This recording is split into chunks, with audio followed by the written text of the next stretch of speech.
Hello to everybody. My name is Andrei Kureichik. I'm Yale World Fellow 2022. And I'm the host of this video blog. Let's discuss the plan of Putin. Everybody interested about plan of Putin against Ukraine. Now it became public. And what we know that idea of Putin was to take over Ukraine through first 10 days. The idea was that on the third day, Russian army will be in Kiev and Zelensky will be arrested or he will go out to another country. So they can put Yanukovych, the former Ukrainian president, in charge of Ukraine, and the rest 7 days will take to occupy all 40, if I'm not mistaken, 40 regions of Ukraine.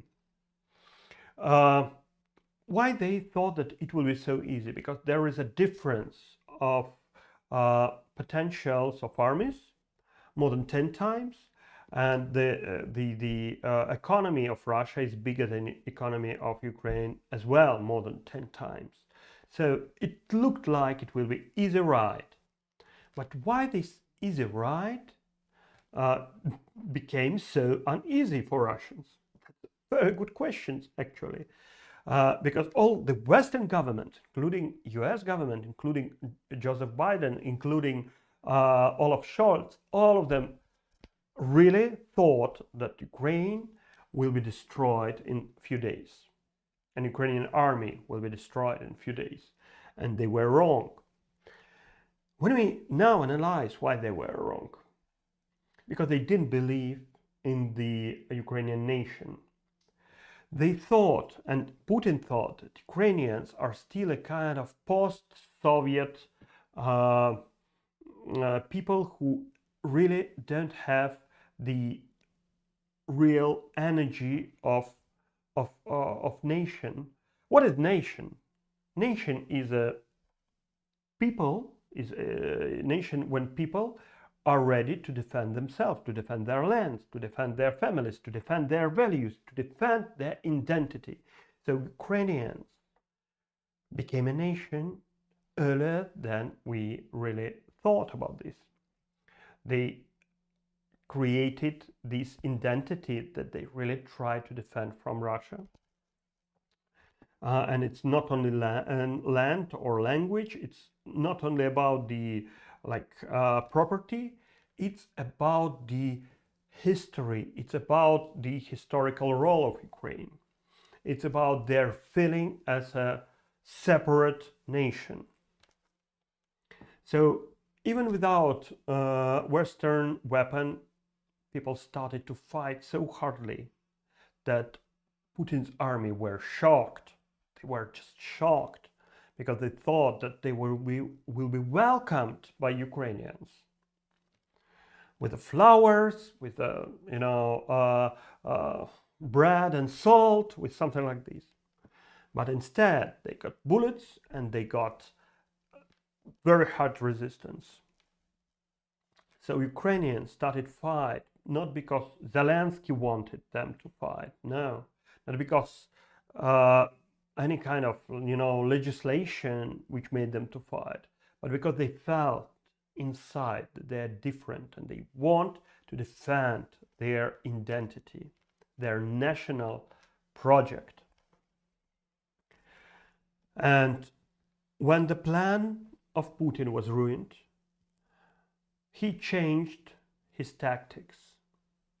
So he decided to punish Ukrainians for their national pride, their national identity. So you see in the last month attacks on a lot of civil objects, because if the first part of this war was about liberation of Ukrainians from Nazi regime, the second part of this war is to punish Nazi population of Ukraine. That's what you can hear on all Russian TV channels, on all Russian propaganda. So now they not fight with army, they fight with civilians. They destroyed power plants, they destroyed hospitals, they destroy residential houses and districts, because they punish the people who not welcome them in the February and March of 2022. It makes Ukrainians even more angry, even more hard in their resistance. So we now don't have any kind of chance that Russians will take over Ukraine in the reality. And the question is when Ukrainians will liberate these lands, not if, when. I hope that it will be soon, but of course it depends on American and European help. If America, if United States will decide that Ukrainian must win, they will give aircraft, tanks and missiles, and Ukrainians will win in a weeks. In a weeks. If United States will decide that war should be frozen, then they will give this small amount of weapons and defense help, and wait when Ukrainians will be exhausted enough to sit on the table to negotiate the, let's say, separation or dividing of the country to Ukrainian part and Russian part. And it will be the worst decision of US administration ever, because actually it will bring even bigger conflict in the future, even bigger war in the future, much more bigger.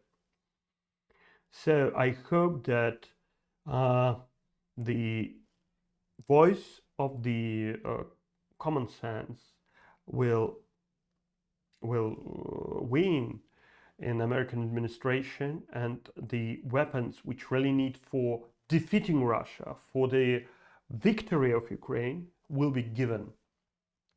As I told you, it's tanks, first of all, long distance missiles, secondly, and of course aircrafts, all kinds of aircrafts.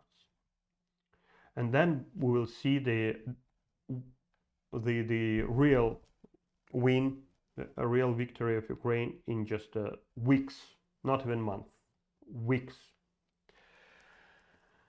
So this plan of Putin is destroyed, but he still wants whole Ukraine. He doesn't want these parts. He wants whole Ukraine. So unfortunately, Belarus, my country, will become the part of this future plan.